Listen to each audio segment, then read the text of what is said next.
Everyone else chooses in. So Marley, you've got visualise and you've got Excuse me, sir. Where would you like the microphone placed? I think we'll have it somewhere there. Yeah? So the speaker is there, so the voice comes out of there. So, unless you want to move it around the room, it might be better up here. Yeah. Yeah? No problem.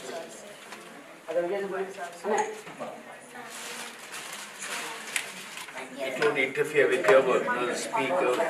They are going to sing from there. Okay, okay, nice. Wonderful.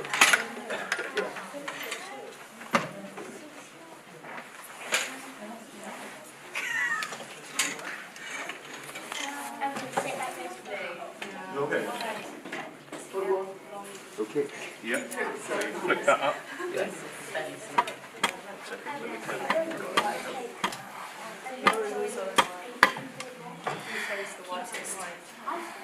I think.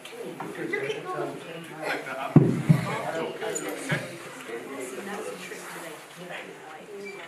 just click the switch up. Yes, I will.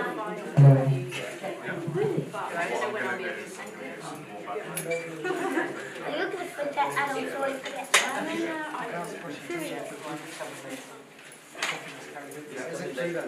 No, it's not. You only like my dad who always forgets stuff in Mom. never forget to do You know who always forgets? Your mom. Oh, sorry. Okay, what I'll do is I'll leave it. You know what I mean? You know what I mean? It's just It's an emergency. what I'll do is I'll open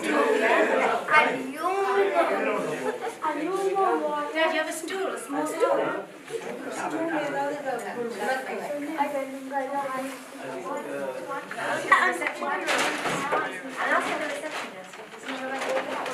Right, so me and Leah will show you how to do it. So you can start. Right, so the wording is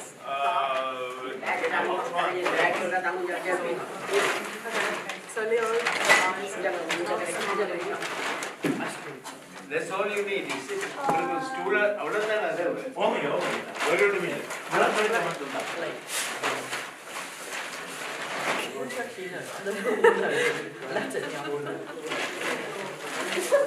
Why?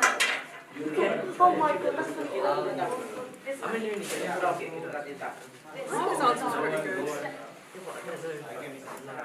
That's possible. That would be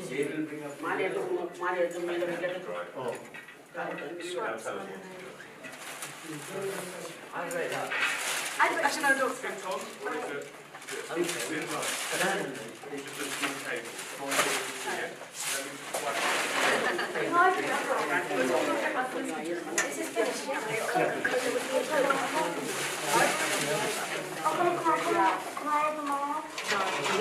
Give us a number, throw it in hands.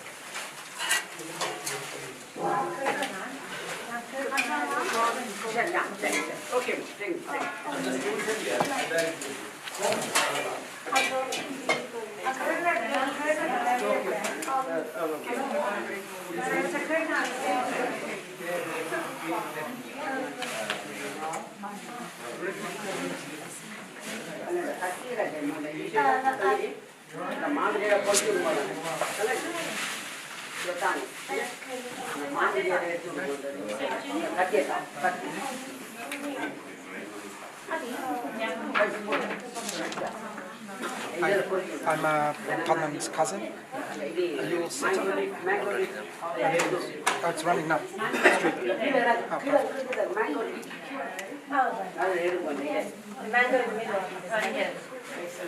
Oh, perfect.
Oh, 8. 2. Tennis is great. Tennis is lovely or not? Grade 4, Yorkshire.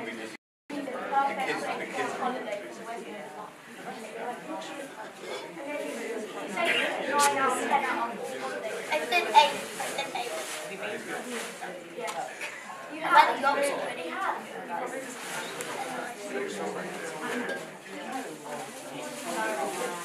We've been in nail and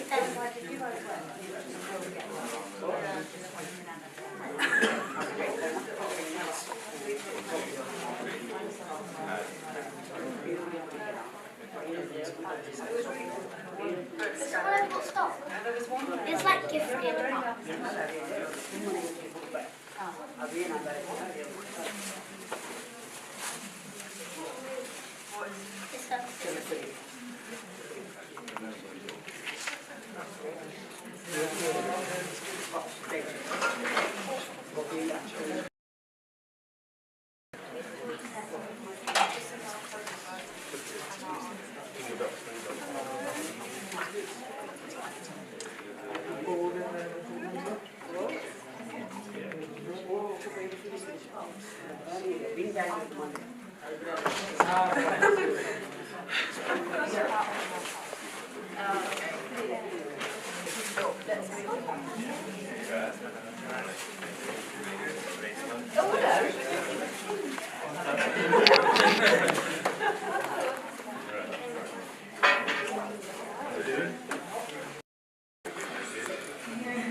How many people were expected today, sir?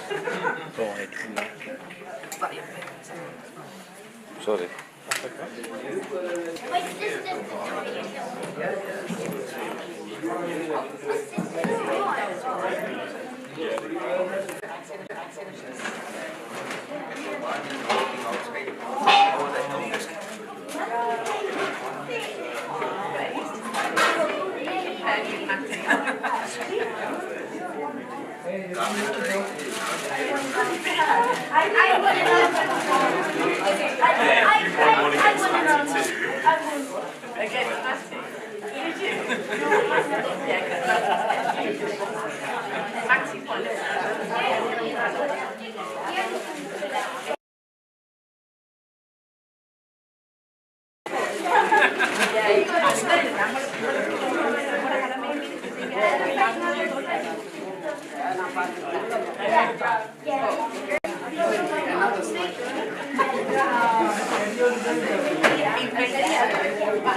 Okay, they're custom coordinated,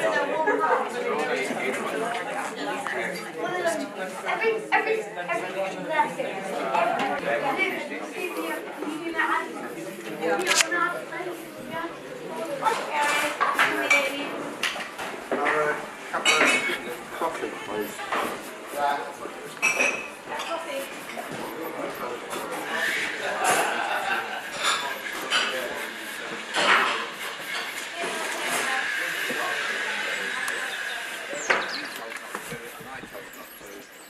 Honestly, I have never felt so angry with this phone.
Om Namah Shivaya.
helps keep rather than turn to get long line, so go straight on the grass, straight in the line.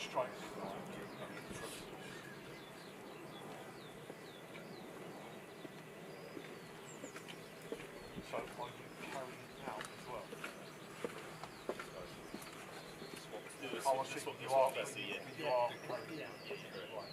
So once the ceremony is over, chicks come in and perform the same order to carry out. Alright, but we'll be there to help assist.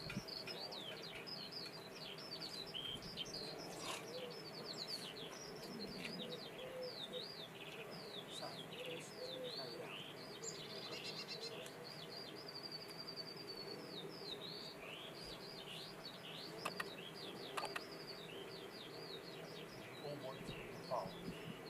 It's one in the front, one in the back. You're all doing your own bit. So it's entirely up to you. Alright? As in just walking through? Well, if you assist with one, yeah, to these two things. Yeah, okay. Someone in the back to assist with the first person. Do that. It just helps out all the way.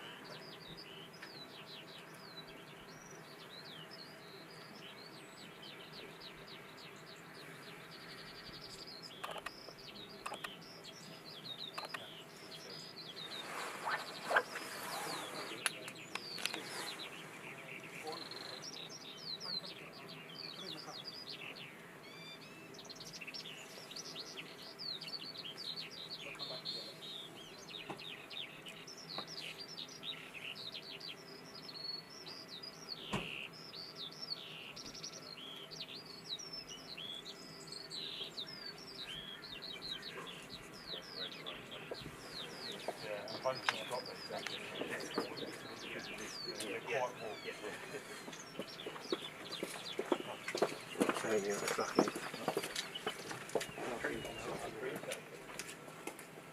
Gentlemen, I understand those 6 you're going to carry? Just worry about that in front. Yeah, sure. Okay, perfect.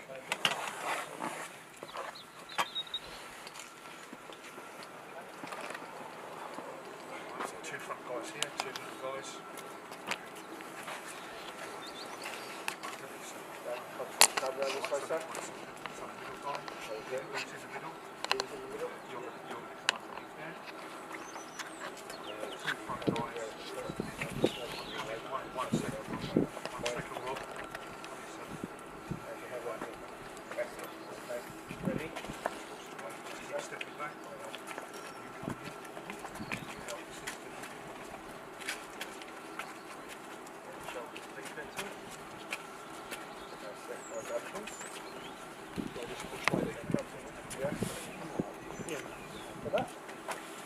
Walk. Thank you, gentlemen. Try and walk the exact route that I'm taking. Better off onto the path, okay? Thank you, gentlemen. Starting with your left foot, please.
down a bit, gentlemen.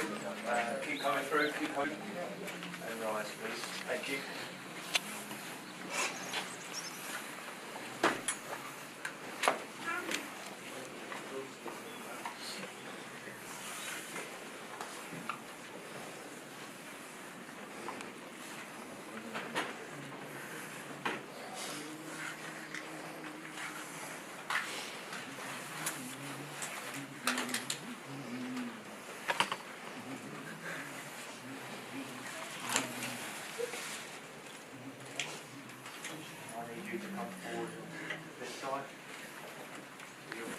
Hands off your shoulders. That's it.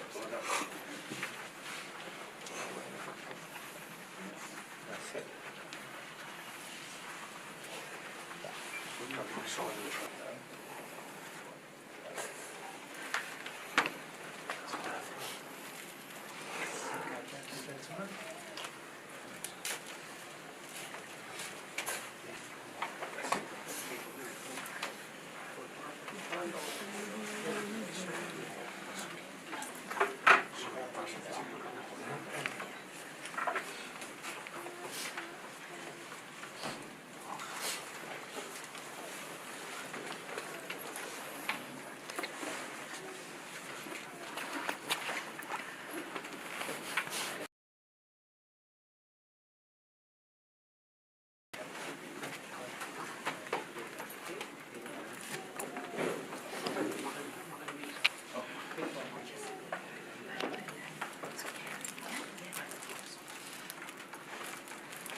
Thank you, gentlemen.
श्वेतवराधेष्टाविं शरीरमे कलियुगे प्रथमवादे जम्बूदीपे निरोधच्छनिवार्ये सहाप्ति अतिन्वत्कमाने व्यवगारिके भवति सति संवत्सरा मध्ये नाम संवत्सरे तंपय्या वामदेवन नामदेश्य मुचिक्रियाय शिवाय क्रियवत्यर्थम विघ्नेश्वर पूजाय पुण्यावन पूजाय उत्तरकुंभ पूजाय अष्टपाल कुंभ पूजाय उत्तरकुंभ पूजाय कंकुणाभिषेकसिताना प्रभो सितार्थ वामदेवन नामदेश्य मैथिली नामदेश्य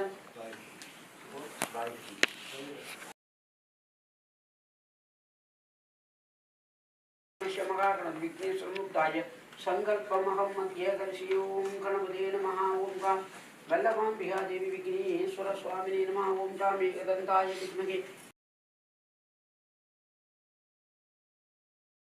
महागणपति विघ्ने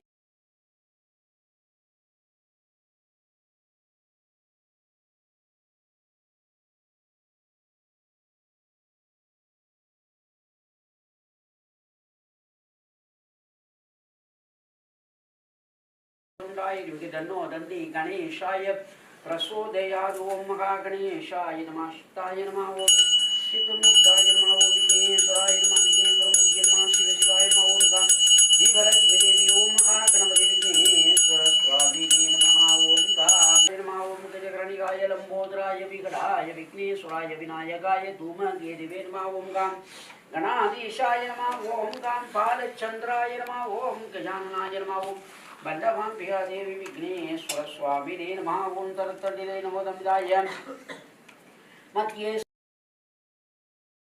सवत्रमिदिवत्रतत्र वैगायिसानेन सम्मुख्य सर्वतपिमन्त्रेवं पूर्वे सदा सुरत्वकूटाय नमः सुशान्तभद्राय नमः दद्रजरिपुरुषरत्वकूटाय ओं गां शिव शिवा देवमूर्ताय घोरकृताय ओं तत्पुरुषमूर्ताय ईशानमूर्ताय नमः ओं गां शिव शिवाय नमः ओं गां शिवमूर्तिये मातृत्वविद्यारत्वसुरत्वसुधाय नमः ओं गां शिवमूर्तिये नमः ओं देवी विघ्नेश्वराय ओं श्रीं क्लीं ग्लौं गं गणपते नमः ओं गां एकदन्ताय विद्महे वक्रतुण्डाय धीमहि तन्नो दन्ति गणेशाय प्रचोदयात् ओं श्रीं क्लीं ग्लौं गं गणपते नमो ओं महागणपते नमः ओं गां शिवमूर्ताय नमः शिव शिवाय नमः ओं ईशानं सर्वविद्यानां ईश्वर सर्वभूतानां ब्रह्मणः ब्रह्मणो शिवोऽस्तु साधके ओं गणेशाय नमः ओं गणगणेशाय गणनादाय गणाधिपाय गदन्तदृढाय लम्बोदराय विकटाय विघ्नेश्वराय ओं कामगा गणपते स्वागताम्बुरं निवेदनं शिवाय नमः ओं देवी ओं कर्पूरनीराञ्जनं दर्शयामि ओं गां दक्षिणेशाय विद्महे वक्रतुण्डाय धीमहि तन्नो दन्ति नमः ओं गां गणपते नमः ओं गां गणपते नमः ओं गां ओं गणपते नमः ओं गणेश्वराय नमः गणगणेशाय स्वामिने नमः ओं शिव शिवाय नमः ओं गां सत्योजानं वामदेवं अघोरं तत्पुरुषं ईशानमूर्ताय शिव शिवाय नमः अस्त्राय नमः अस्त्राय नमः अस्त्राय नमः कामः अस्त्राय नमः अस्त्राय नमः कामः अस्त्राय नमः ओम देवर ओम शिव शिवाय नमः विदियत मयि ओलंबिके कडिजन परिवर अरुलिनन्नि परिवर அருளினீரு கொடை வடிவினர் பாயில் வலி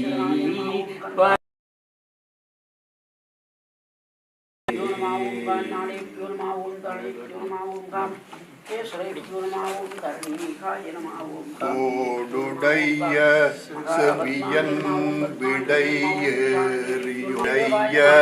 சுடலை பொடி பூசியன் உள்ளம் கவர் கள்வன் ஏழுடைய மலரான் உனை நாட்பணிந்தேத்த அருள் செய்த வீடுடைய இவன் அன்றே.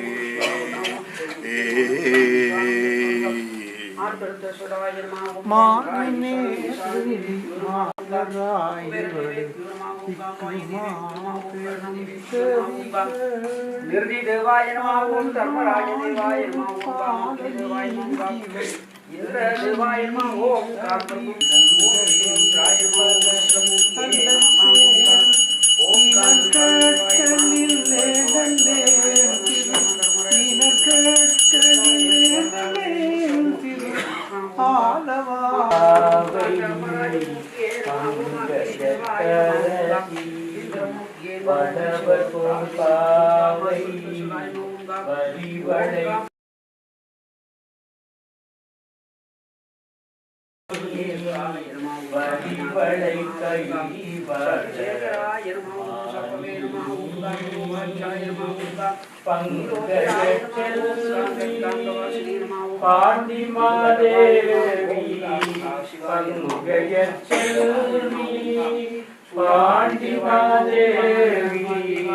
பணி செய்தினார்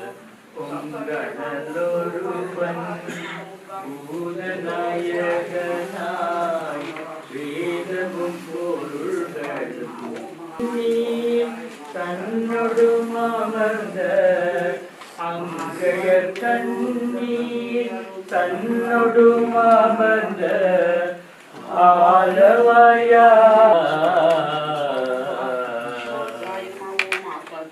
மண்ணில் நல்ல வண்ணம் வாழலாம்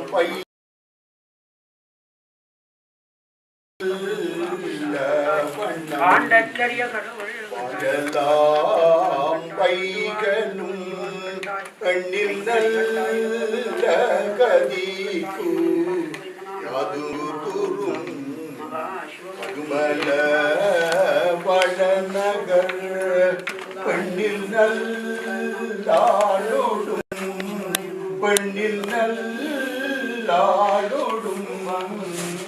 இருந்தகை இருந்ததே.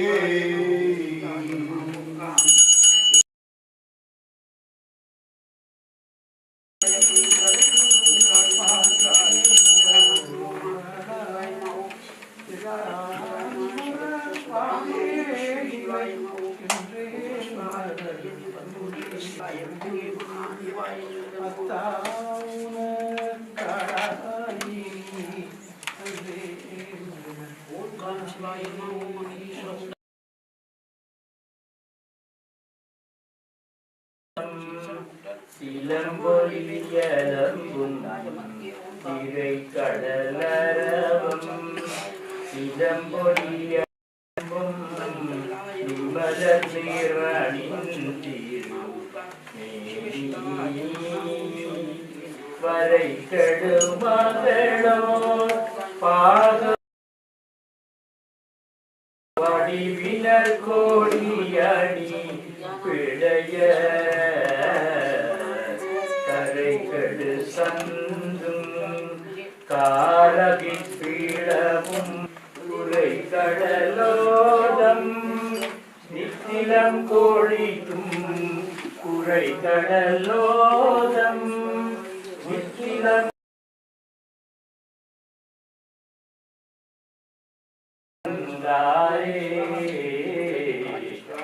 கோணமலை அமர்ந்தாயே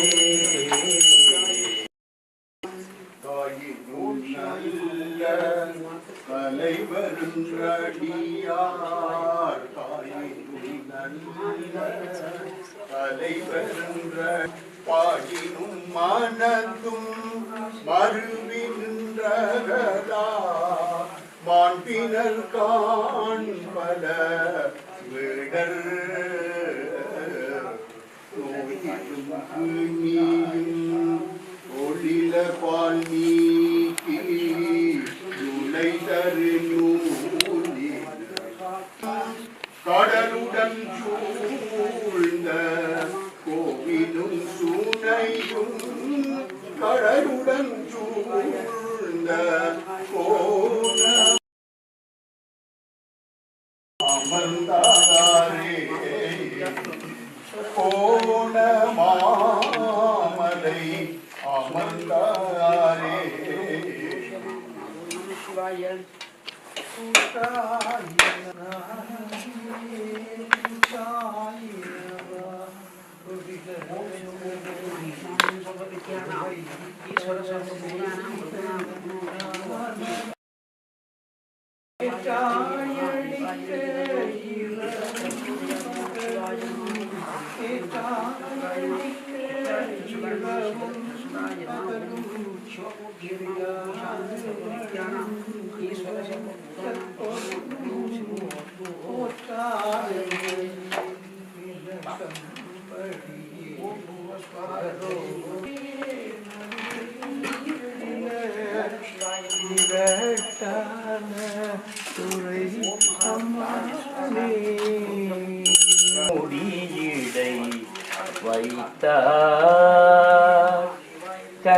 உமையாளோடும் உண்ணாமுலை உமையாளோடும் உடனாகிய ஒருவன் பெண்ணாகிய பெருமான்மலை பெண்ணாகிய பெருமான்மலை திருமாமணி திகழ மண்ணார்ந்தன அருவி தீரள் மழலை மூழ அதிரும் அண்ணாமலை தொழுவார் வீணை அண்ணாமலை தொழுவார் வீணை பழுவா வண்ணம் அருமே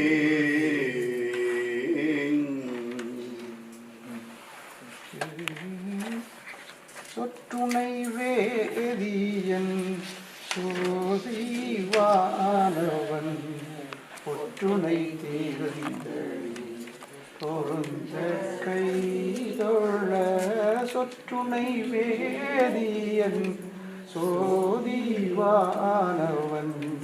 ஒற்றுணை தேர்ந்த பொருந்த கைதொழ கற்றுணை பூட்டியோர் கடலினுள் பாய்ச்சினும் கற்றுணை பூட்டியோர் கடலினுள் பாய்ச்சினும் நற்றுணையாவது நமச்சிவாயவே நற்றுணையாவது நமச்சிவாயவே பூவினுக்கருங்கலம் பொங்கு தாமரை ஆவினுக்கருங்கலம் அரணஞ்சாடுதல் கோவினுக்கருங்கலம் கோட்டமில்லது நாவினுக்கருங்கலம் நமச்சிவாயவே நாவினுக்கருங்கலம் நமச்சிவாயவே பூவார் மலர் கொண்டடியார் தொழுவார் பூவார் மலர் தொழுவார் புகழ்வார் பானோர்கள் பூவார் மலர் கொண்டடியார் தொழுவார் புகழ்வார் பானோர்கள் பூவார் புறங்கள் எரித்த அன்று மூவர் கருள் செய்தார் தூமாமடை நின்றதிர வெறுவி தொருவின் நிறையோடும் ஆமாம் பிணை வந்து அணையும் சாரல் அண்ணாமலையாரே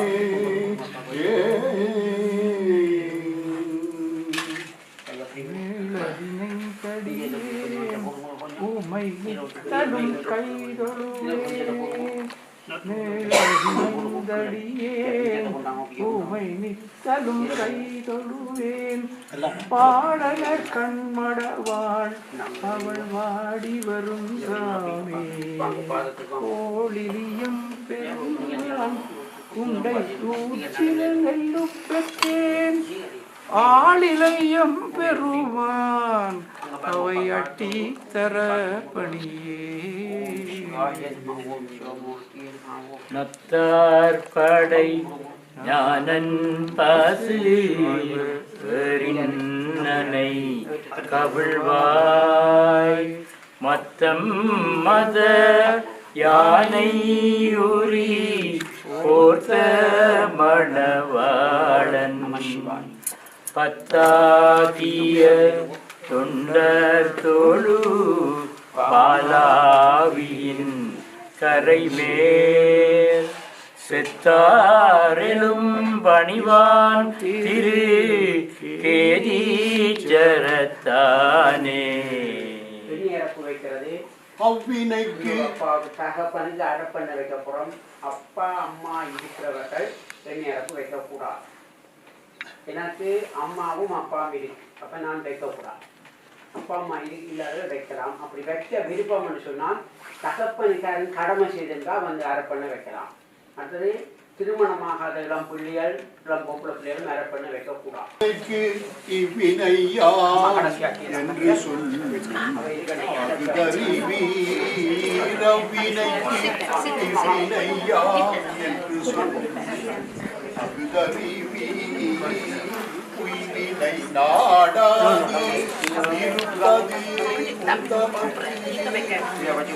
நாடாது அந்த கரைக்கும் அந்த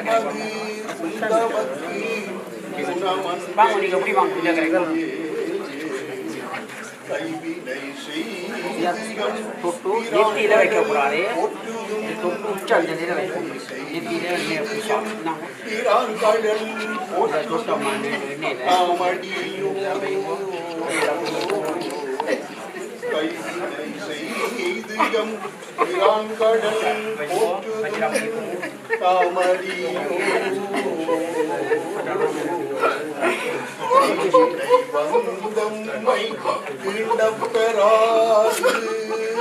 தெய்வினை வந்தமை கிழப்பெறாது திருநீல கண்டம்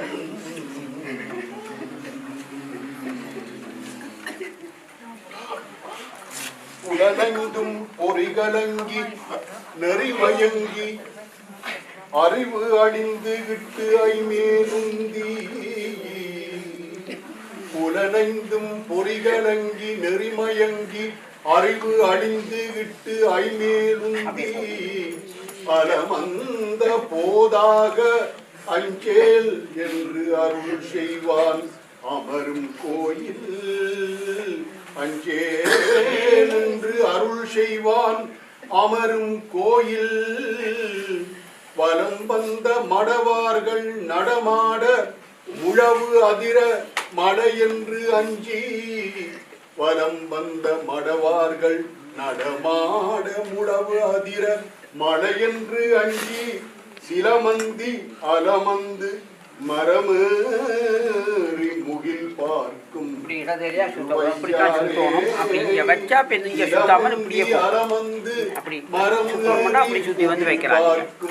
திருவையாரே. வாங்கம்மா அப்படியே வாங்க இப்படியே போங்க.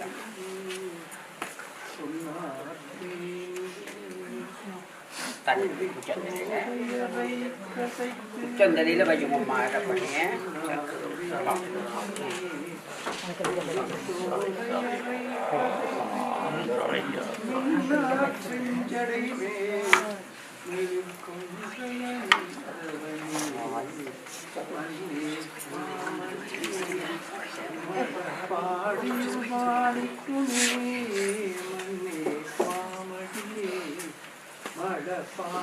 பாடியுமாணிக்குமே அன்னே உன்னையல்லால் யாரை நினைத்தேன் அன்னே உன்னையல்லால் யாரை நினைத்தேன்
நான் மறக்கிலும் சொல்லும் நமச்சிவா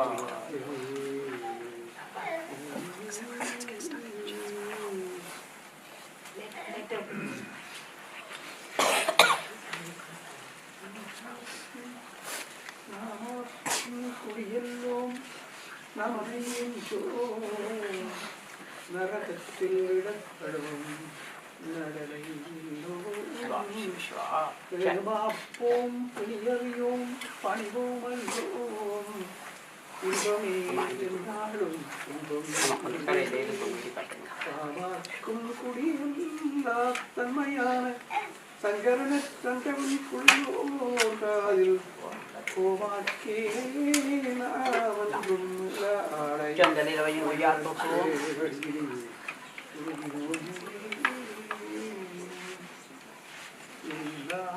உலகமும் ஆனாய்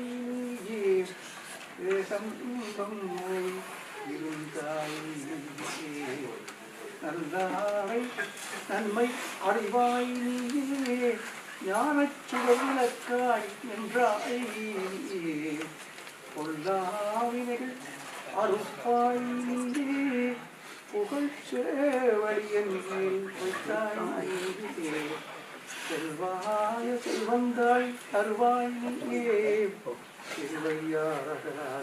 Khi cao bằng ngôi giá về là đặc nghĩa khi cao bằng ngôi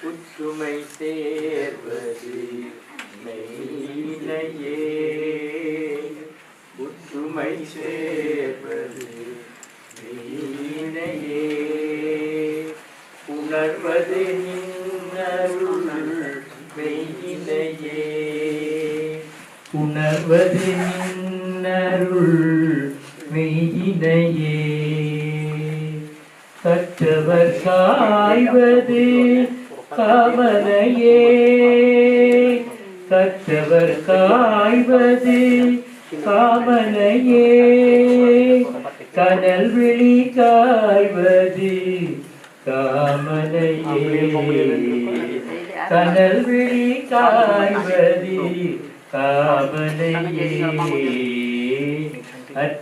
அற்றமறைப்பதும் உன் பணியே அற்றமறைப்பதும் உன் பணியே அமரர்கள் செய்வதும் உன் பணியே அமரர்கள் செய்வதும் உன் பணியே பெற்று முகந்தது கந்தனையே பெற்று முகந்தது கந்தனையே பிரமபுரத்தையுகந்தனையே பிரமபுரத்தை உகந்தனையே புற்றுமை சேர்வது மெய்யினையே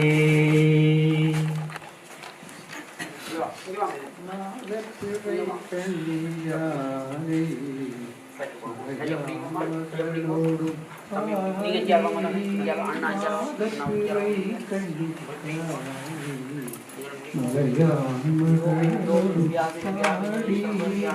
போதும்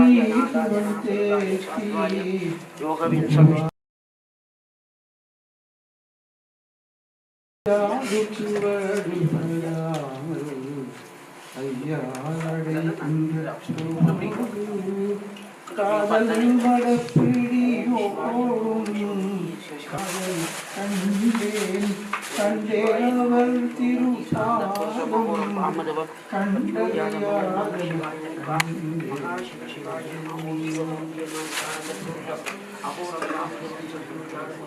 வாயானை மனத்தானை மனத்துள் நின்ற கருத்தானை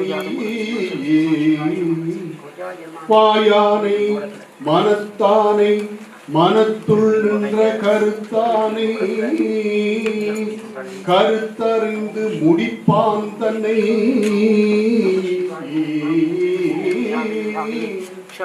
பூயானை பூவெள்ள ஏற்றான் தன்னை சுடத்திங்கட்சடையானை சுடத்திங்கட்சடையானை தொடர்ந்து நின்றன் தாயானை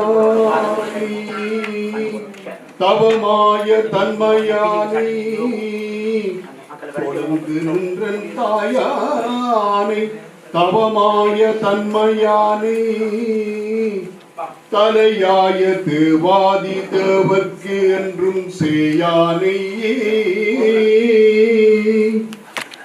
தலையாய தேவாதி தேவர்க்கு என்றும் சேயானை தென்கூடல் திருவாலவாயி தென்கூடல் திருவாலவாயி சிவனடியே அரியானை அந்தணர்தம் சிந்தையானை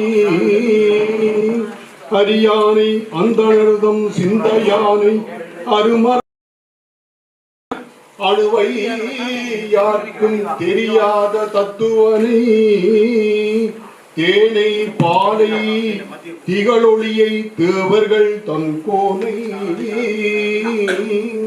கனை கடலை புலவரை கலந்து நின்ற பெரியானை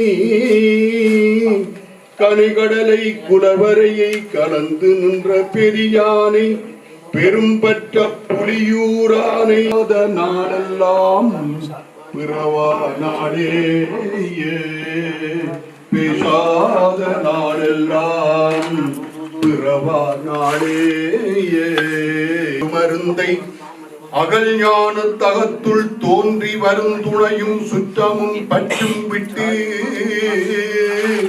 வான்புலன்கள் அகத்தடங்கி மடவாரோடும் பொது நீக்கி தனை நினைய வல்லோர்க்கு என்றும் பெருந்துணையை பெரும்பற்ற புலியூரானே பேசாத நாளெல்லாம் பிறவா நாளே பிறவா நாளே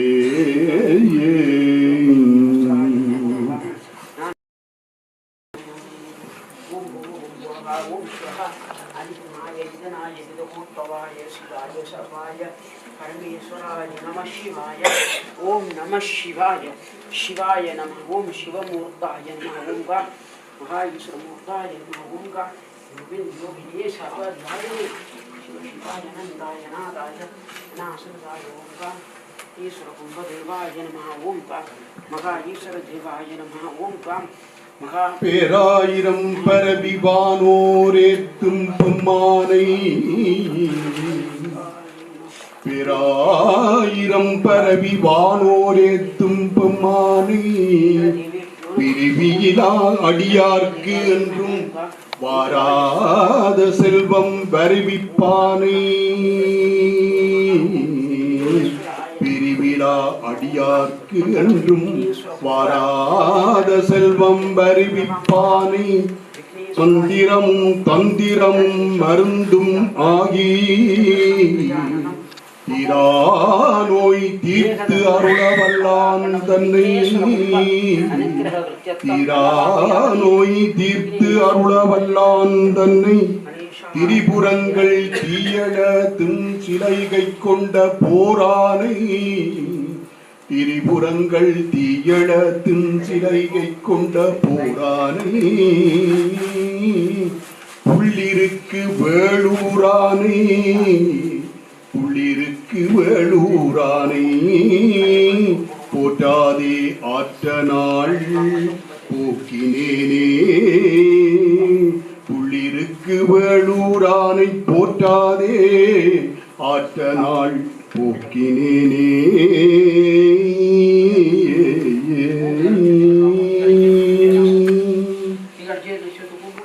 எத்தாயர் எத்தந்தை சுற்றத்தார் மாடு சும்மாடம் ஏவல் நல்லாகார் செத்தால் வந்து உதவுவார் ஒருவர் இல்லை செத்தால் வந்து உதவுவார் ஒருவர் இல்லை சிறுபிறகால் தீமூட்டி செல்லானிப்பர் சிறுபிறகால் தீமூட்டி செல்லானிப்பர் சித்தாய வேடத்தாய் நீடு பொன்னி திருவானைக்காவுடைய செல்வாகா திருவானைக்காவுடைய செல்வாகா எந்த நத்தா உன் பொற்பாதம் அடைய பெற்றால் எந்த நத்தா உன் பொற்பாதம் அடைய பெற்றால் அல்லல் கண்டம் கொண்டடியேன் என் செய்யேனே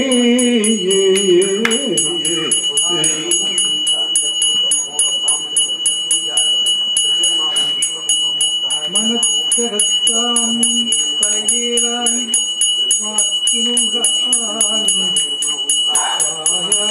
தன்னடியே இனக்கடத்தான் இமயவசம் சிரத்தின் மேலான் இரண்டத்து அப்பாலான் செம்புன் புனத்தகத்தான் நறுங்குன்றை கோவிலுள்ளான் பொறுப்பிடையான் நெருப்பிடையான் காற்றினுள்ளான் கனத்தகத்தான் கைலாயத்து உச்சியுள்ளான் காலத்தியான்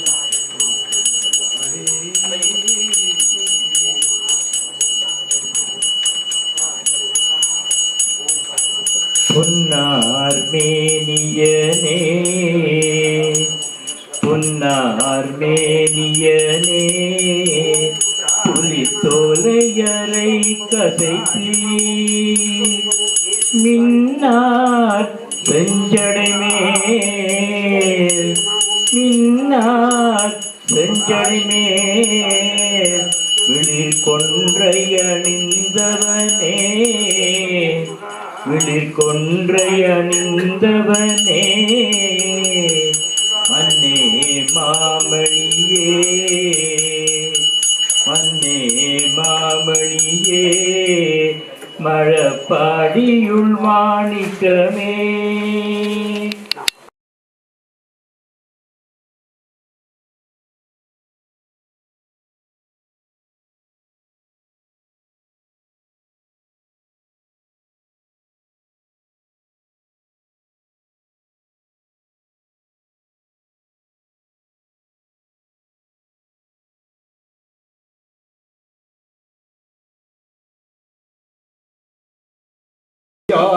தாயார் உடன் பிறந்தார்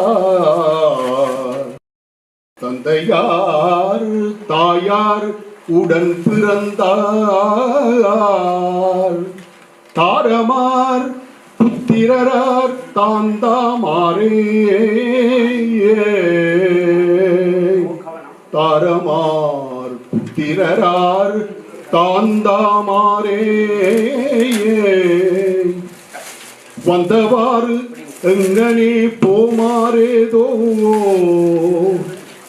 வந்தவாறு எங்கனே போமாறேதோ மாயமாம் இது மாயமாம் இதற்கேதும் மகிழ வேண்டாம் மாயமாம் இதற்கு ஏதும் மகிழ வேண்டாம் இந்த ஈர் உமக்கொன்று சொல்ல கேள்மின் சிந்தையீர் உமக்கொன்று சொல்ல கேள்மின் திகழ் முடியும் வாளரவும் திகழும் சென்னி எந்த யாரு திருநாமம் நமச்சிவாய என்று எழுவார்க்கு இருவிசும்பில் இருக்கலாமே.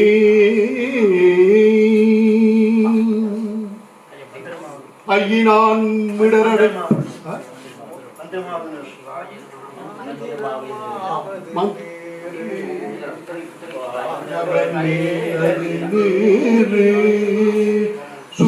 சுந்தரமாவது நீரு படுவது நீரு தந்திரமாவது நீரு சமயத்தில் உள்ளது நீரு செந்துவர் வாயுமை பந்தன் திருநீரே வேதத்தில் உள்ளது நீரு தீர்ப்பது நீரு போதல் தருவது நீரு உண்மை தவிர்ப்பது நீரு ஓதத்தகுவது நீரு உண்மையில் உள்ளது நீரு சீத புனல் வயல் சூழ்ந்த நீரே முத்தி தருவது நீரு முனிவரணிவது நீரு சத்தியமாவது நீரு புகழ்வது நீரு பக்தி தருவது நீரு பரவலியது நீரு சித்தி தருவது நீரு திரிகாலவாயான் திருநீரே காணலியது நீரு கவினை தருவது நீரு பணி அணிபவர்க்கெல்லாம் பெருமை கொடுப்பது நீரு மானந்தகைவது நீரு மதியை தருவது நீரு சேணம் தருவது நீரு திருநீரே பூசையினியது நீரு புண்ணியமாவது நீரு பேசையினியது நீரு பெருந்தவத்தோர்களுக்கெல்லாம் ஆசை கெடுப்பது நீரு அந்தமதாவது நீரு தேசம் புகழ்வது நீரு திருவாயவாயான் திருநீரே அர்த்தமதாவது நீரு அவலம் அறுப்பது நீரு பரத்தம் பணிப்பது நீரு வனம் அளிப்பது நீரு பொருட்கமலாவது நீரு புண்ணிய பூசும்பல் நீரு திருத்தகுமாய்கை சூழ்ந்த திருவாலவாயா திருநீரே அட்டது நீரு திருமைக்கும் உள்ளது நீரு பயிலப்படுவது நீரு பாக்கியமாவது நீரு பிள்ளை தடுப்பது நீரு சுத்தமதாவது நீரு அட்டை பொறிகள் சூழ ஆழவாயா திருநீரே ராவணன் மேலது நீரு எண்ண தகுவது நீரு பாவனமாவது நீரு பாவம் மறுப்பது நீரு காரணமாவது நீரு தத்துவமாவது நீரு வணங்கும் திருமேனி திருவாலவாயான் திருநீரே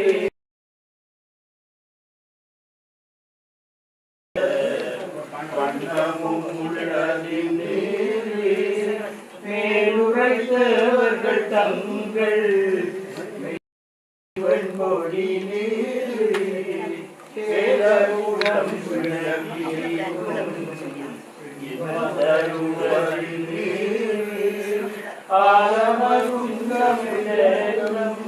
கையர்களோடு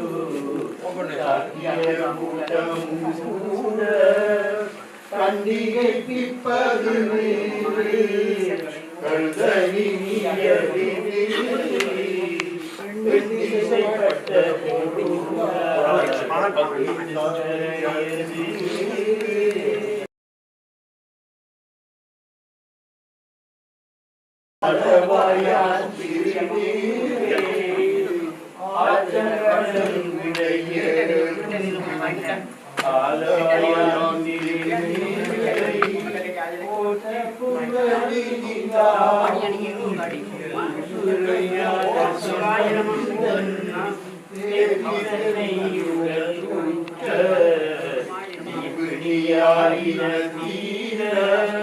சாத்திய பாடல்கள் நல்லவன் நல்லவன்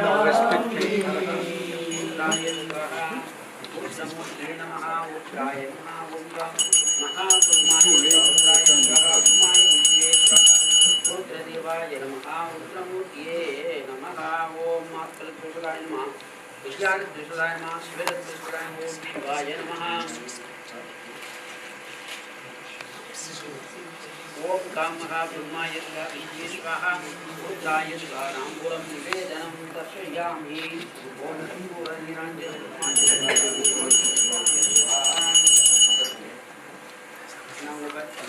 சிறியலிருந்து பாதத்தில் பிடிக்க ரெண்டு பிள்ளைகளை மகள் மேலே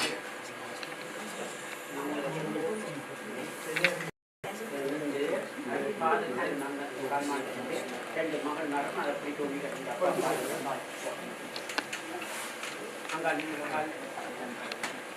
ओम श्रुतदलचिदानांकिदाय वासैः वासुरदोषं चित्तम्बलं स्वर्थदलचिदानांकिदाय वासैः वासुरदोषनिवारणं तुभ्यसंज्ञ वीर्यसम्प्रदायामि मुक्तुनत्रामं भूमा सत्यं कोटियुं पार्मगलुं नामगलुं पल्लाञ्जिसेमिं चित्तियुं गौरियुं पार्वतियुं கங்கையும் வந்து கவரி கொள்வின் நத்தன்னையா பூவியல் வாசடையும் பேராக்கு ஒத்தேருக்கும் நம் இழிக்க வேண்டும் மாவின் வடுவாகிறன்ன கண்ணீர் பூவின் தொண்டர் பரமாமி கூத்தன் தேவியும் தானும் வந்தும்மையாட சுந்தர நிறணிந்தும் வழுகி தூய பொன் சிந்தி நீதி பரப்பி இந்திரன் கற்பகம் நாட்டி எங்கும் வெளிச்சூட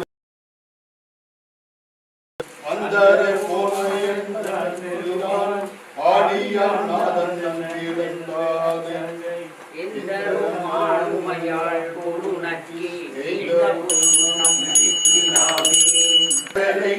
தேசமுடைய அடியவர்கள் நின்று நிலாவுகன்று வாழ்த்தி தேசமெல்லாம் புகழ்ந்தாடும் கட்டி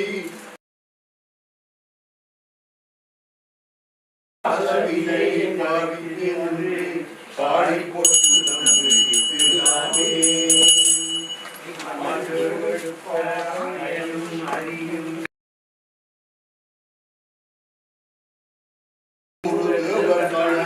எல்லாம் நாம் வீட்டின் பல்லெடுக்க விட்டோம் செறிமுறை மாதிரி கைதவில்லி இருவேகம் பஞ்சம் பொற்போய் ஆடப்பொட்டு நான் குடித்து நானே உலகை உலகமெல்லாம் உறவு கூடாதென்றே கலக்க அடியவர் வந்து நின்றார் காண உலகங்கள் போதாதென்றே நடக்க அடியோமை ஆண்டு கொண்டு நான் மலர் பாதங்கள் பாடி பாடி மகிழ்ந்து சூடகம் தோல்வளை ஆற்ப ஆற்ப தொண்டர் விழுந்தாற்ப ஆற்ப நாடவர்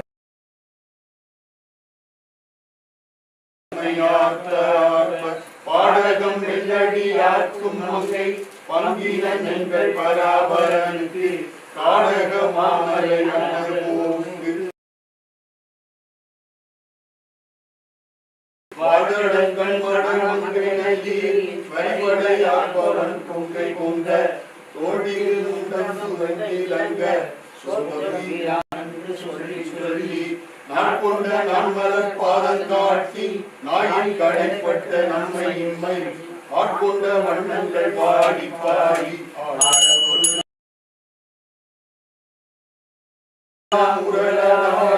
மாமேனே எங்கள் உலக்கை நாட்டி மஞ்சள் நிறைய கட்டி மேலது தென்னன் பேரின் சொல்வையால் செய்ய திருவழி பாடி பாடி செம்பொன் உலக்கை வழக்கை பற்றி ஐயன் அணிந்தில்லை வானனுக்கே ஆடப்பொல் சுற்றம்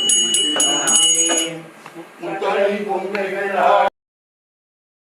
வண்டினம் ஆட ஆட சித்தன் சிவனோடும் ஆட ஆட செய்ய கண்பணி ஆட ஆட பித்தன் பிரானோடும் ஆட ஆட பிறரோடும் ஆட ஆட வண்ணமும் பாடி பாடி தேடுமை நம்பெருமானை தேடி சித்தன் கழிப்பந்திகை தேடி ஆடு சந்தர்கள்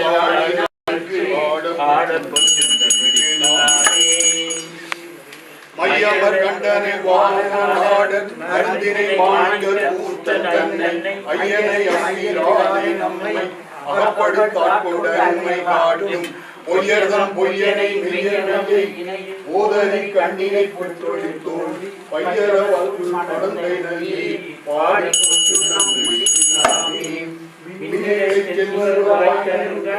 விண்ணகை பண்ணலம் செங்கொழி என்னுடையான் தன்னுடைய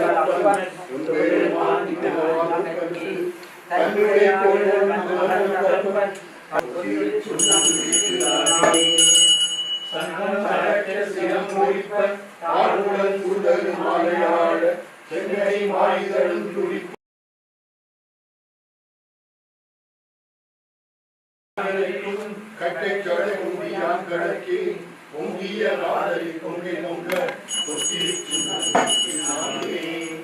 ஞானக்கு பாவை ஞானக்கரிய நிலத்தை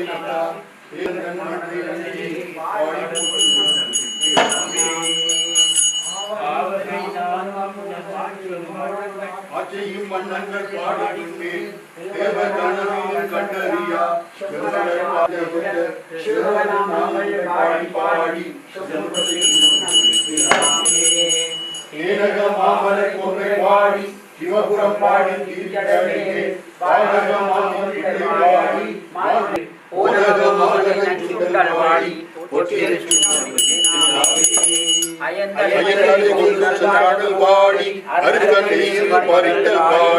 கயந்தனை கொண்டுரி போர்த்தல் பாடி கொண்ட கயந்தனை பாடினின் காடி நாதற்கு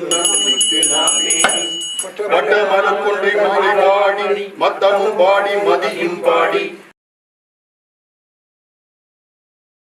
செல்வம் பாடி கட்டிய மாகணம் கச்சை பாடி கங்கணம் பாடி கவித்தகை மேல் விட்டு நின்றாடும் மரபம் பாடி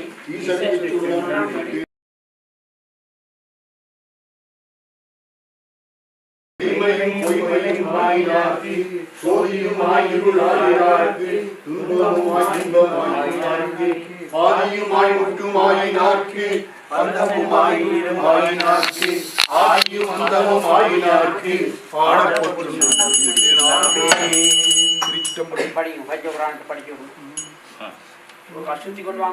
அம்மையே அன்பினில் விளைந்த ஆரமுதே பொய்மையே பெருக்கி பொழுதினை தனக்கு செம்மையாய சிவபதம் அளித்த செல்வமே சிவபெருமானே எங்களருளுவதினியே எங்களென்று அருளுவதினியே வேண்டத்தக்கது அறிவோய் வேண்டத்தக்கது அறிவோய் நீ வேண்ட முழுதும் தருவோய் நீ வேண்டும் அயன்மார்க்கு அறியோய் நீ வேண்டி என்னை பணிகொண்டாய் வேண்டி என்னை பணிகொண்டாய் யாது அருள் செய்தாய் யானும் அதுவே வேண்டி நல்லால் வேண்டும் பரிசொன்று உண்டு என்னில் வேண்டும் பரிசு ஒன்று உண்டு என்னில் அதுவும் உந்தன் விருப்பன்றே நரியை குதிரை பரியாக்கி நரியை குதிரை பரியாக்கி ஞானமெல்லாம் நிகழ்த்து வித்து பெரிய தென்னன் மதுரையெல்லாம் பெரிய தென்னன் மதுரையெல்லாம் பிச்சது ஏற்றும் பெரும் துறையாயி அரிய பொருளே அவிநாசி அப்பா அரிய பொருளே அவிநாசி அப்பா பாண்டி உள்ளமே பெரிய பரம் சோதி செய்வது ஒன்று அரிய பரம் சோதி செய்வது ஒன்று அறியேனே பரிசு படைத்து அருளும் பண் சுமந்த பாடல் பரிசு படைத்து அருளும் பெண் சுமந்த பாகத்தன் சுமந்த கீர்த்தி வியல் மண்டலீசன் கண் சுமந்த நெற்றி கடவுள் கலி மதுரை மண் சுமந்து மண் சுமந்து கூலி கொண்டு அக்கோவால் முத்து உண்டு சுமந்த முன்னே ஆடுதுங்கான் அம்மாய் பரணி பாருடும் நாய் பரந்தையும் பரணி பசு ஒளிவாய் சிவபுரத்து அரசே சீரொடு ஒளிவாய் சிவபுரத்து அரசே திருப்பெரும் துறையுரை சிவனே யாகில் வாழ்கிலேன் கண்டாய் வருக என்று அருள் புரியாயே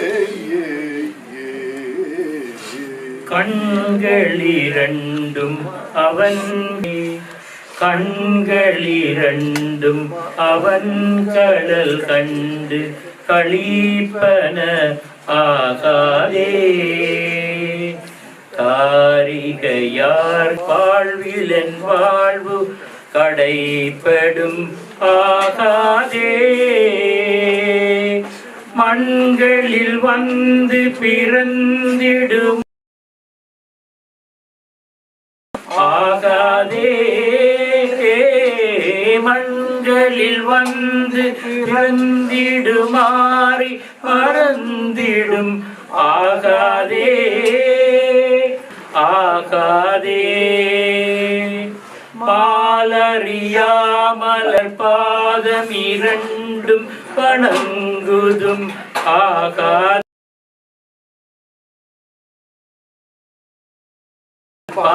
பாடலோடாடல் பயின்றிடும் ஆகாதே பண்களி கூதரு பாடலோடா ஆகாதே பாண்டி பாண்டின நாடுடையான் படையாட்சிகள் பாண்டின நாடுடையான் படையாட்சி ஆகாதே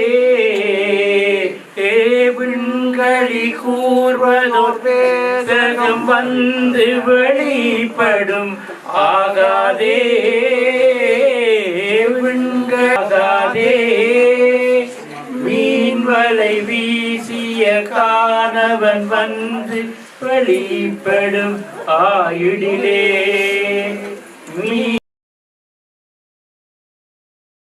வந்து வெளிப்படும் ஆயுடிலே வெளிப்படும் ஆயுடிலே வெளிப்படும் ஆயுடிலே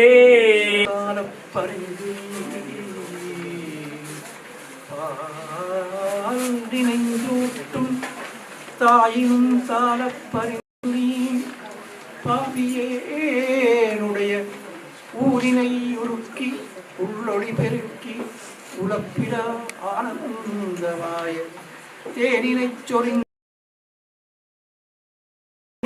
சிவபெருமானே யான் உனை தொடர்ந்து சிக்கன பிடித்தேன் எங்கு எழுந்து அருள்வது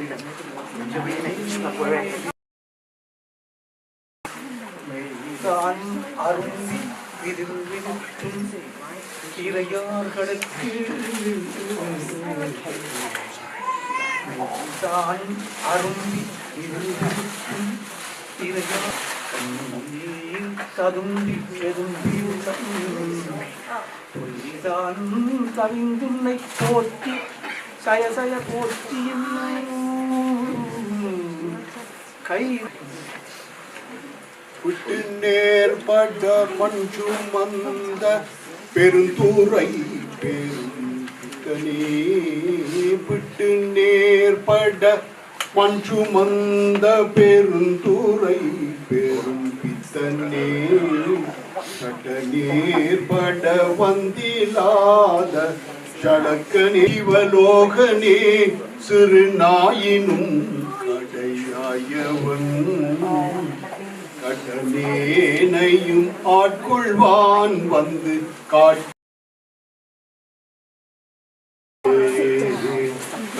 கடலேனையும் ஆட்கொள்வான் வந்து காட்டினாய் கழுச்சுன்றீண்டே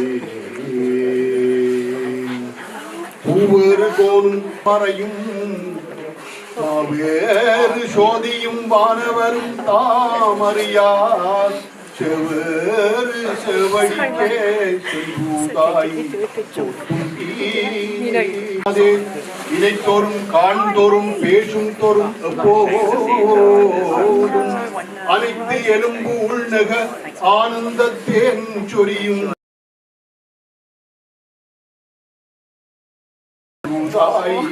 கொத்துங்கி அம்மையே அப்பா ஒப்பிலாமணியே அன்பினில் விளைந்த பொய்மையே பொய்க்கி பொழுதினை சுருக்கும் புழுத்தலை புனையன் தனக்கு செம்மையே ஆய சிவபதம்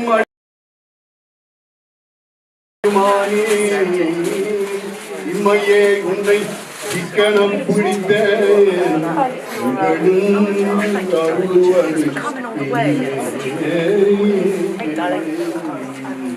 திருவிழாக்கு 1000 திருநாமம் பாடினாம்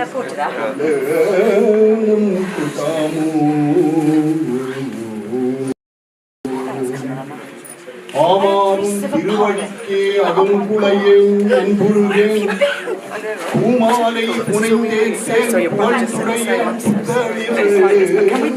கோமாலே விரைகின்றேன் சார்வானே சார்வானே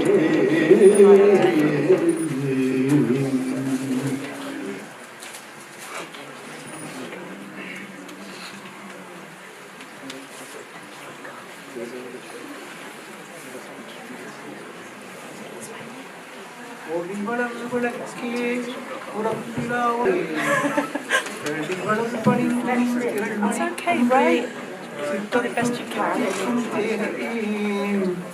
அடி வளர் உள்ளத்து ஆனந்த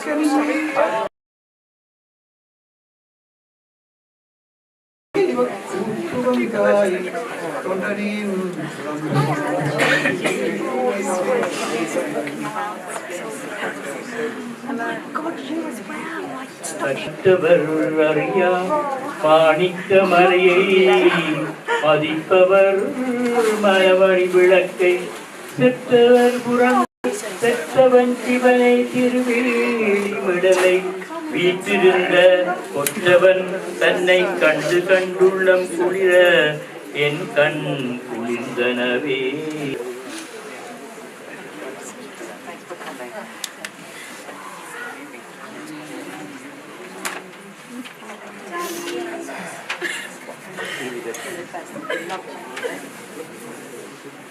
பாருடு பின்னாய் பரந்தையும் பரணி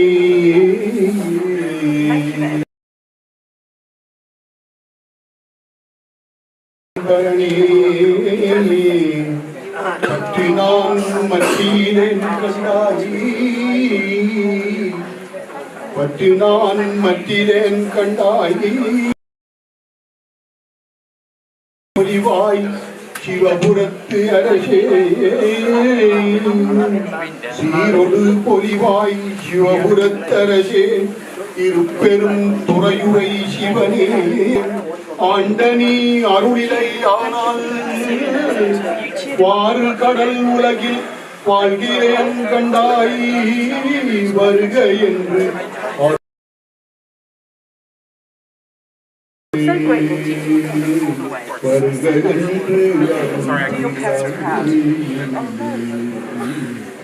திருமாலும் பன்றியாய் செல்லுனரால் திருவடியை நாம் அறியவோ அந்த நாமும் ஓருவம் ஆயும் திருநாமும் பாடி நாம் தெள்ளேனும் கொட்டாவும்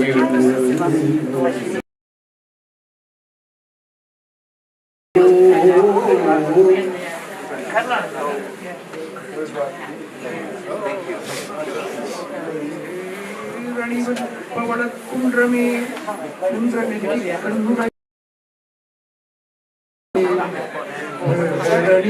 போகமே போக வெள்ளமே ஆரணி சடையம் அற்புத கூசா அம்பன் சொய்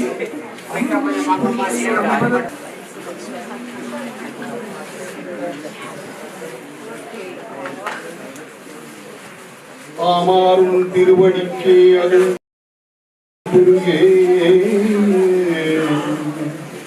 ஆமாறும் திருவடிக்கே அகம்புடைய அன்புங்கே பூமாலையே ஓமானின் திருக்கோயில் பூகன் மெழுகன் பூத்தாள் ஓமானின் திருக்கோயில் பூகன் மெழுகன் கூத்தாடே சமாரே விரைகும்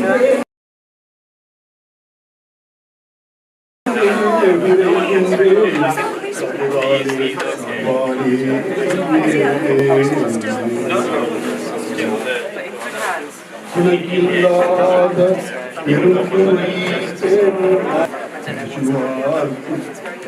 இல்லாததோர் இன்பமே வரும் இன்பமே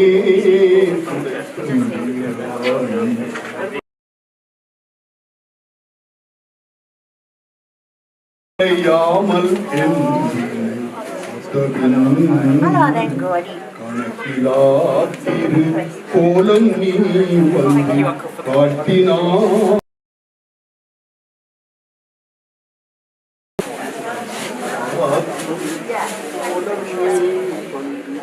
காட்டினாய் கண்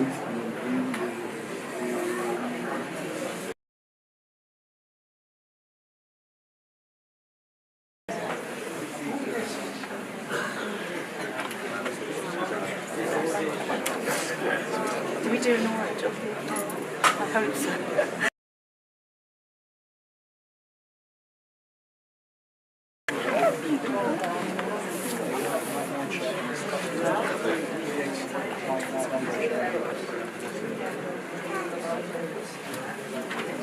Thank you.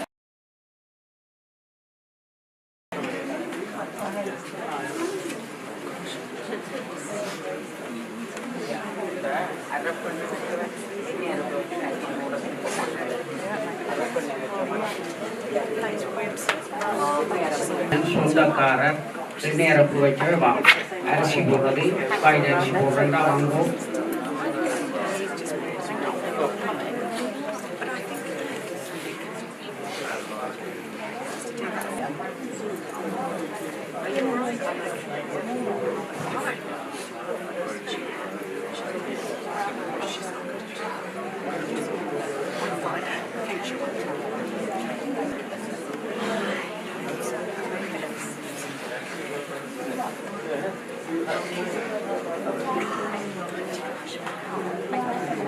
Bango.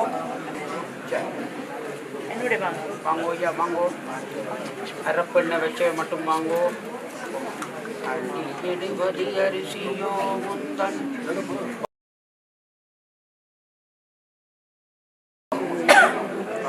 அரிசியோ நாடிவே நாள் தாழ் தனத்தி. வரிசை பார்த்து மகிழாமல் வாயில போட்டாச்சு வாயில அரிசி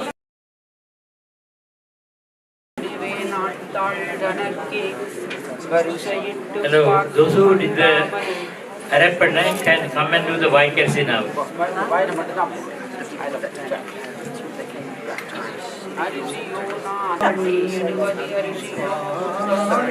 But you've got to see them. That's right, I know you told me. You said you came to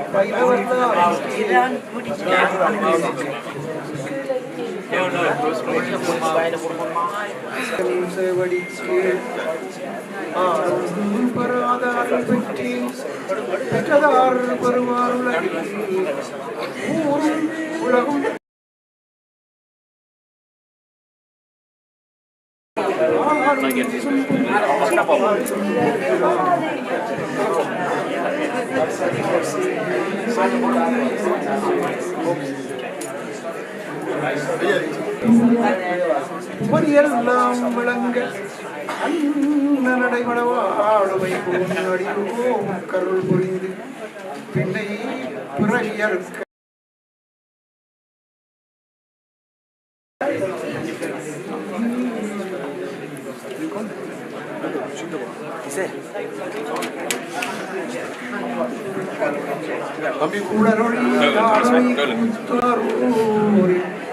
மலவடையாருக்கு வழிவழியாய் மனஞ்சே குடி பிறந்த மலையடியாருக்கே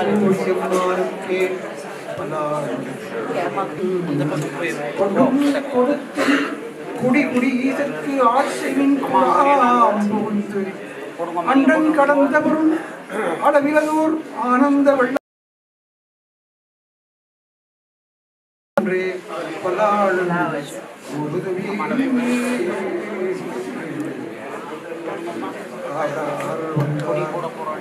அமரர்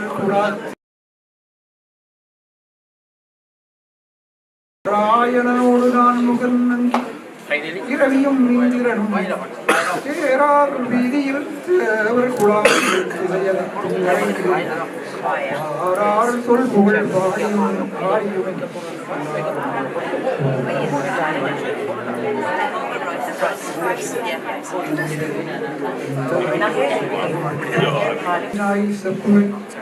அந்த வில்லாந்து சேர்ந்து எதை புகுந்தான்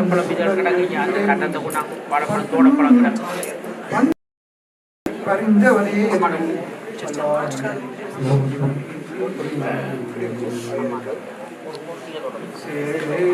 கையிலும் தலைக்கும் கண்ணால்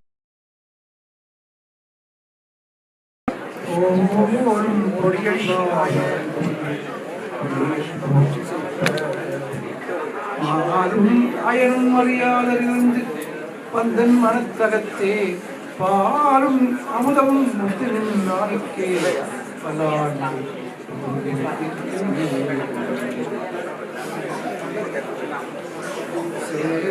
வந்த எண்ணிலை செங்கன்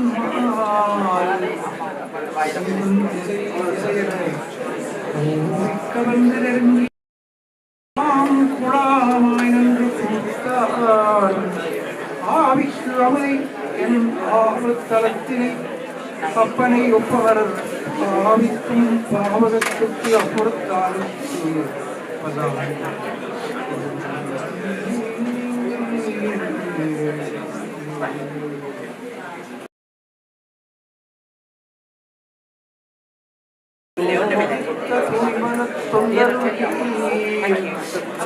சொல்லாண்ட சுருதி பொருள் சோதித்த தூய்மன தொண்டர் சில்லாண்டில் சிதையும் சிவதேவர் சிறுகரி சேராமே வில்லாண்ட கனகத்திரன் பல ஆண்டெரும் பதம் கடந்த அன்றே பல ஆண்டு பல ஆண்டு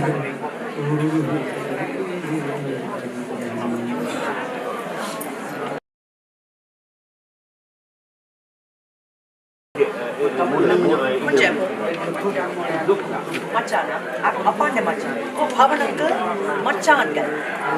Bhavan?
கரங்கள் பன்னிரண்டு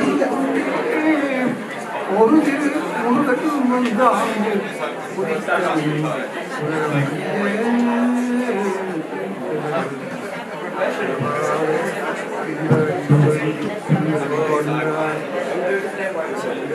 ரவாமை வேண்டும் உன்னை என்றும் மறவாமை வேண்டும் இன்னும் வேண்டும் பாடி மறவாணி பாடும் போது முன்னாடி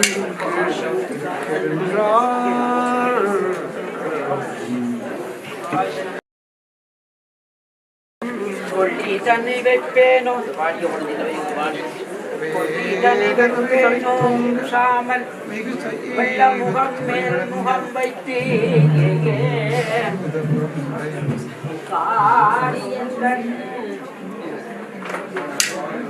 மகனே மகனே என அழைத்த அப்பாவிற்கின்றி நான் நெறிய தணல் மூட்டுவேனோ அப்பா உங்களுக்கு நான் பட்டிலும் தொட்டிலும் மேலும் தோல் மேலும் கட்டிலும் என்ன வெற்றி காதலித்து முட்டச்சிறகு காப்பாற்றி சீராட்டும் அப்பாதனம்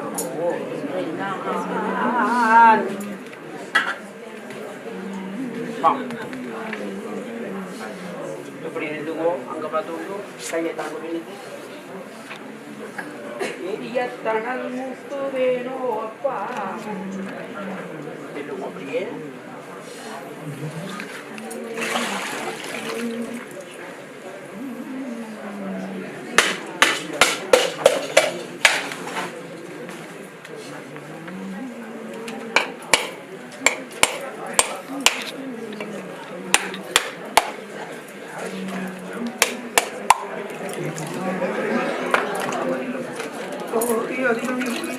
நம் துறந்தானவர்கள் சதகோடி உள்ளத்துள்வடையோ மறந்தான் அறக்கற்று அறிவுரை இருந்தும் இருவாதனையற்று இறந்தான் பிறக்கும் பொழுது கொடு வந்தது இல்லை பிறந்து கொண்மேல் பிறக்கும் பொழுது கொடு போவது இல்லை இடை நடுவில் குடிக்கும் செல்வம் சிவன் தந்தது என்று கொடுக்க அறியாது பிறக்கும் புறாமற்கு என் சொல்லுவேன் கல்லாப்பிளையும் கருதாப்பிளையும் அப்பிளையும் பிள்ளையும் எல்லா பிள்ளையும் கட்சியே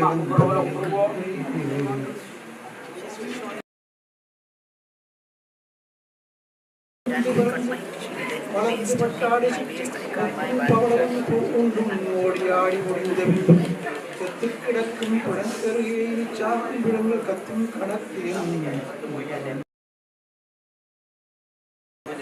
பாடாள் மகவழிந்து விட்டவர்களே நல்லேன் அது சொன்ன சூழால் விளவை சுரக்கவல்லேன் நல்லேன் தொண்டு செய்து நாள் ஆறு கண் இழந்து அப்பவல்லேன் அல்லேன் பாடாவது எப்படியோது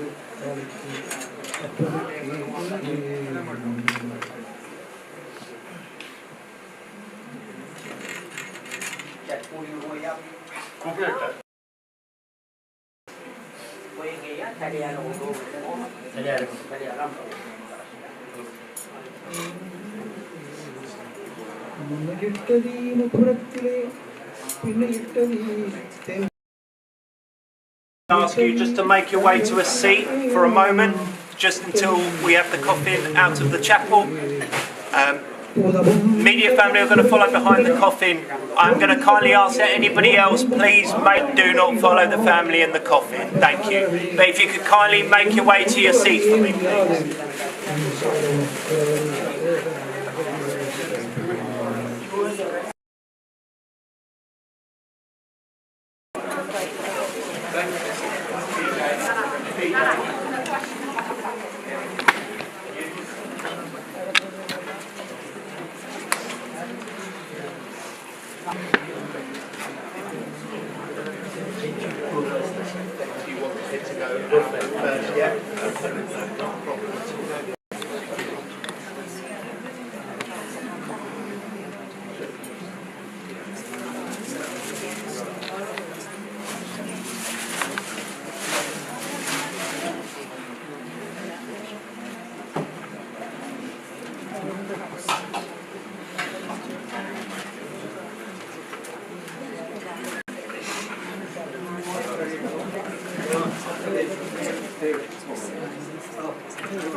Yes, don't worry.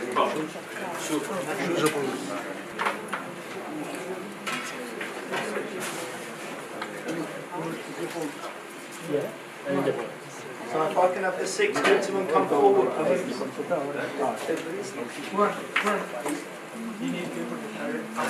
I can have the 6 gentlemen to come forward, please.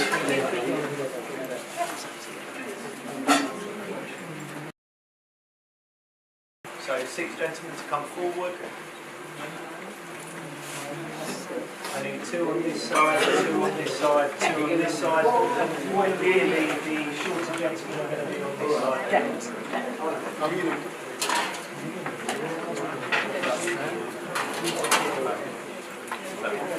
So you come forward for me.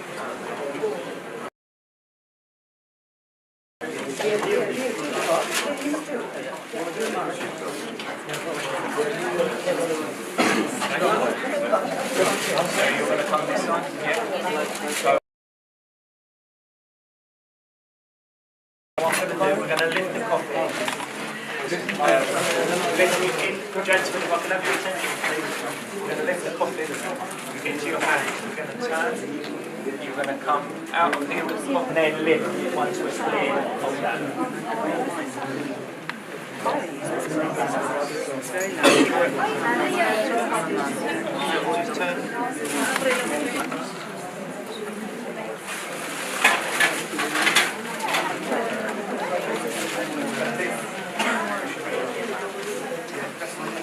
Ladies and gentlemen, you go. Thank you.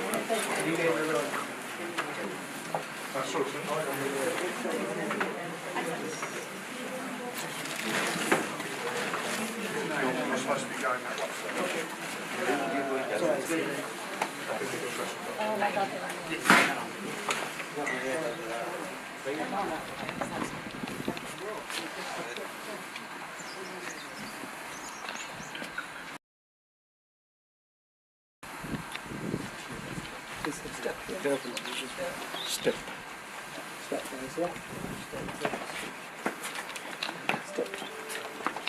Step. Step.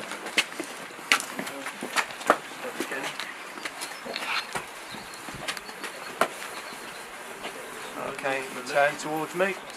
Just sidestep. Perfect. And forward.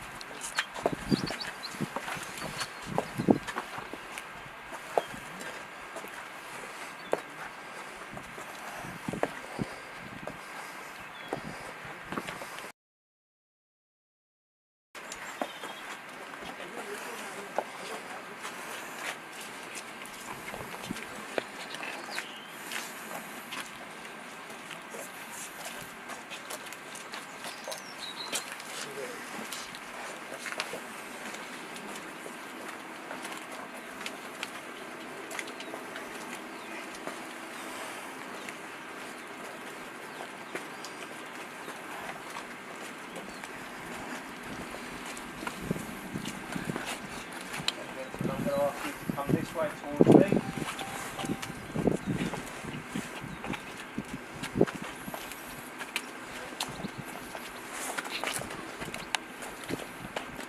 Okay, gentlemen, we're going to take the coffin into both hands. It is off your shoulders. Take the coffin off your shoulders into both hands. Side. And just take a step back. That's one.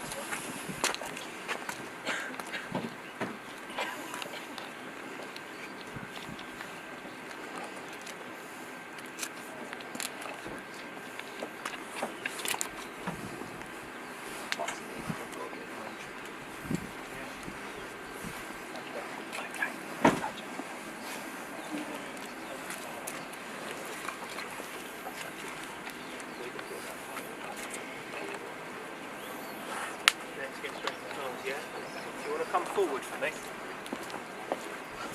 Here we go, we're going to get straight in the car.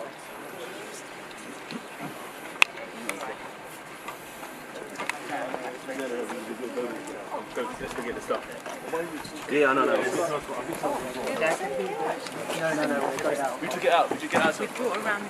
We're going to go around this way. Yeah. Should we go around that way? I think you're going to have more room. I know we're going to change seats. Yeah, no, that's fine. That's absolutely fine.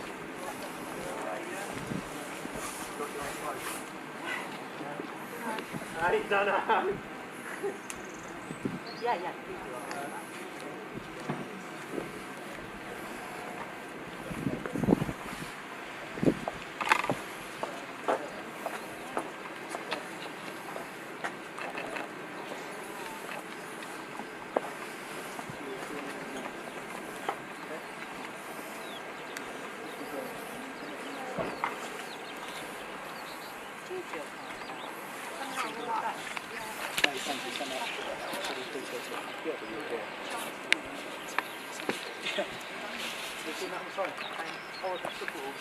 It's really good.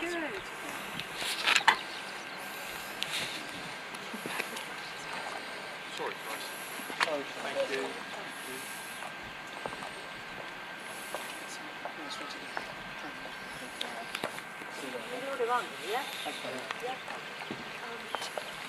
Sorry, something. Let's see this. Miles of the filming.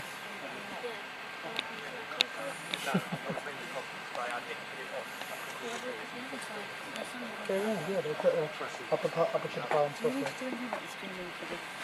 No, Ramesh is doing everything. Oh, Onto the screen. yes. Where's Matthew? That's gone in there. I need to give him. Have you got the HDMI cable? I don't know. I'll take it. Ruth?